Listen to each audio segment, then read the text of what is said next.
Hi, good afternoon. Today di ay kay na ako karon sa laboratory kay nakaschedule ko for a blood work.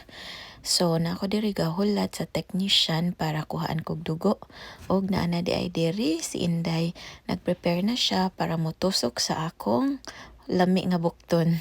Kana iya na nang gilimpyuhan.